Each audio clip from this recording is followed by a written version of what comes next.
I'm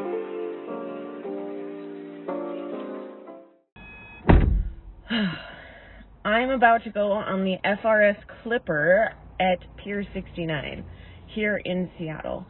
We're going to go in search of some of my favorite sea creatures, orcas. Let's go.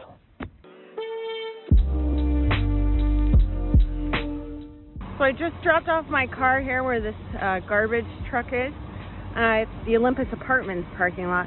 For a full day, it's about $25. They have security cameras in there and everything, so kind of expensive for a whole day, but hey, you're in the center of Seattle, so.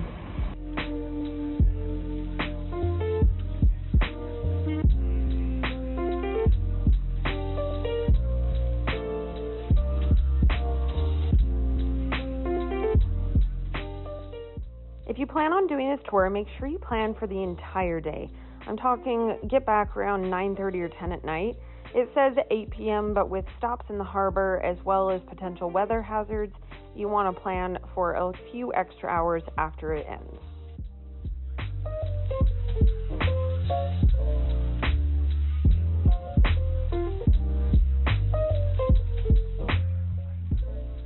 All right, we're on the FRS Clipper. I've got Seattle here in the background. I do need to wear my mask here on the boat, but we're going to be heading off here in a minute. There is a naturalist on board with us that's going to be helping kind of explain things and help us spot some orcas or whales or wildlife or whatever we get to see today. So they do have inside seating that you can reserve your seats, and then they also have this sun deck up top. Because it's going to be raining today, I'm kind of glad they have those seats inside. We're just waiting for the Coast Guard and captain to give us the go-ahead to get out of here, and we'll be on our way.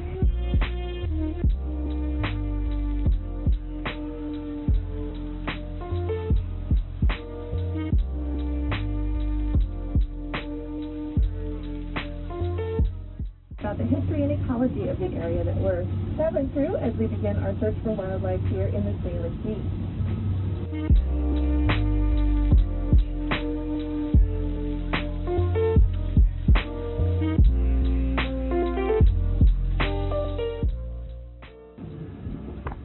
So cool.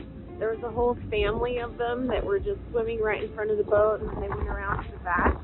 So I was able to catch a few of the spouts and then a few photos of just the tip of a fin coming up.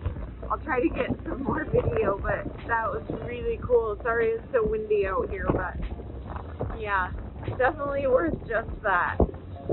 Now, I have a stomach of steel and don't often get seasick on a boat, but staring through the camera viewfinder kind of made me a little queasy, so just consider yourself warned.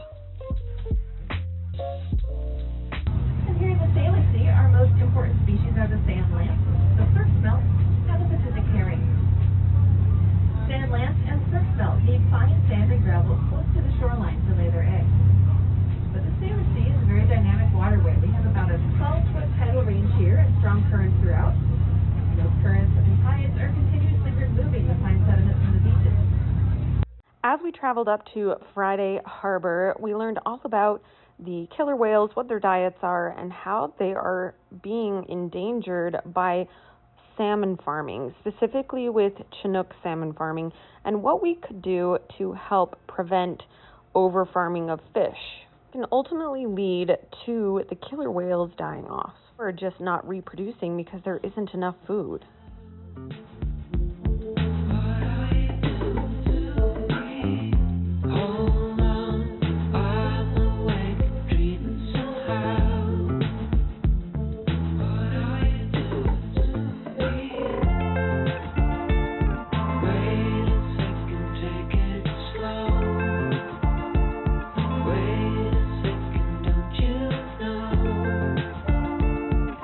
Messing with my sense of time.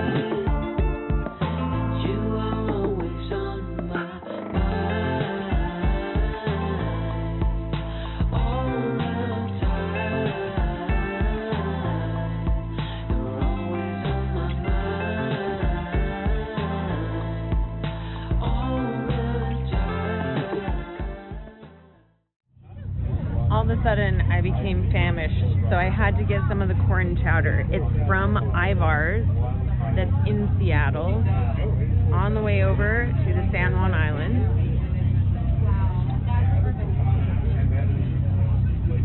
Oh, that's good. After standing up in the wind, it's nice to have something hot to warm you up, because I just cannot get warm. I forgot my coat in my car. Yay me!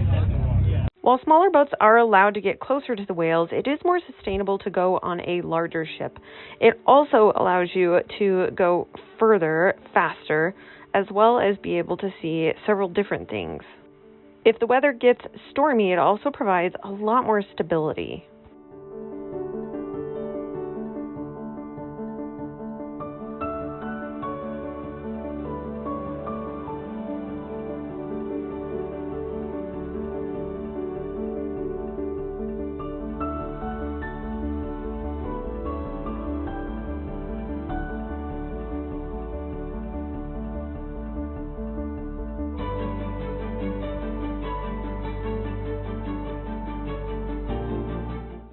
Just when I thought we were done getting visited by these amazing creatures, they came up so close to the boat that I was able to see their eyes. It was incredible.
We're headed into Friday Harbor to kind of explore the town. We have about 2 hours and then back on the boat and to Seattle.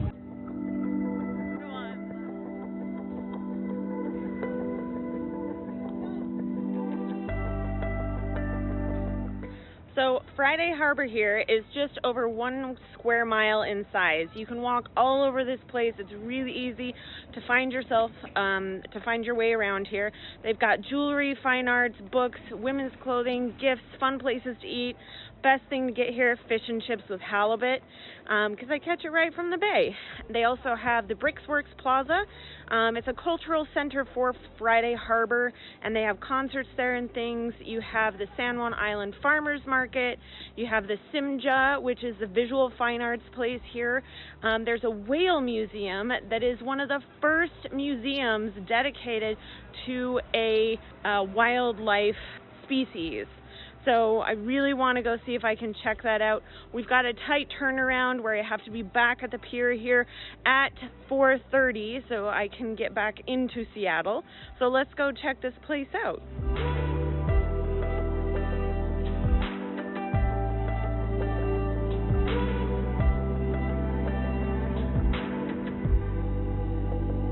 I found it! See the whales on the building?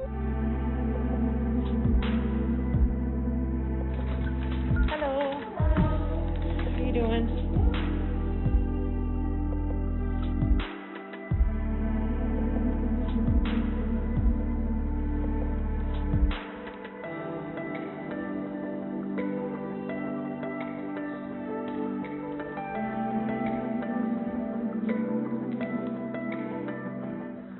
Look at those teeth.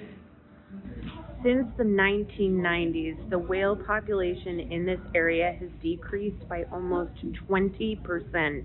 And it's because of many different factors, but mainly toxins in the water, the reduced food source of the Chinook salmon, and the noise levels from all the boats in this harbor. Interesting stuff. They even, in 2008, one of the few populations of orcas that are here, lost 7 members of their family, and the females are declining even more, so even further reducing the rates of orcas in the area. Really sad.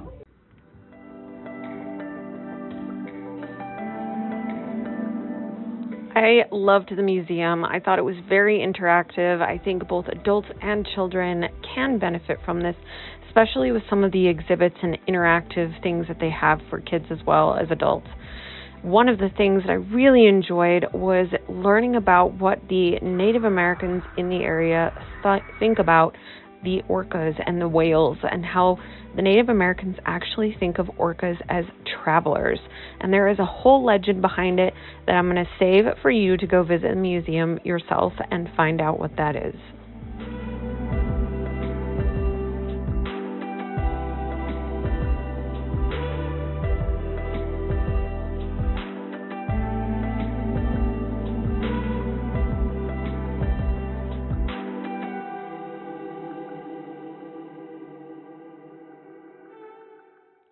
And as is true Seattle fashion, it is raining, so I'm going to go find some fish and chips that I can eat on the boat on the way back.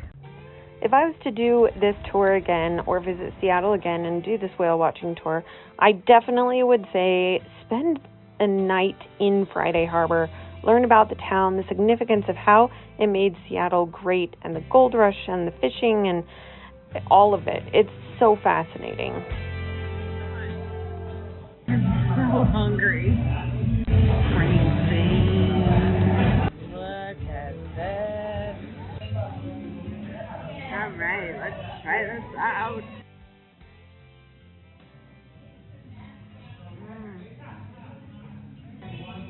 So good. Well, thanks, Herb. That was a delicious halibut and chips and coleslaw.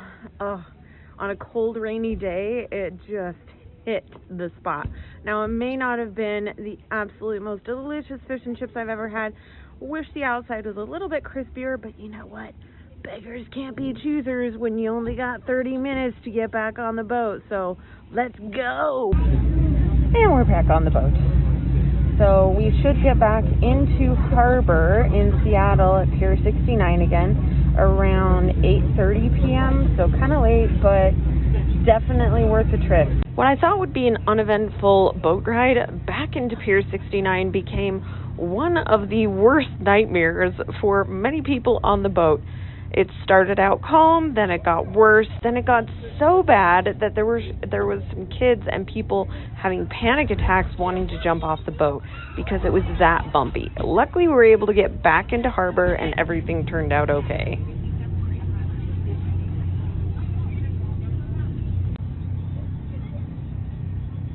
So, if you like this video, make sure to give it a thumbs up, share with a friend, because more the merrier, and I'll see you in the next one.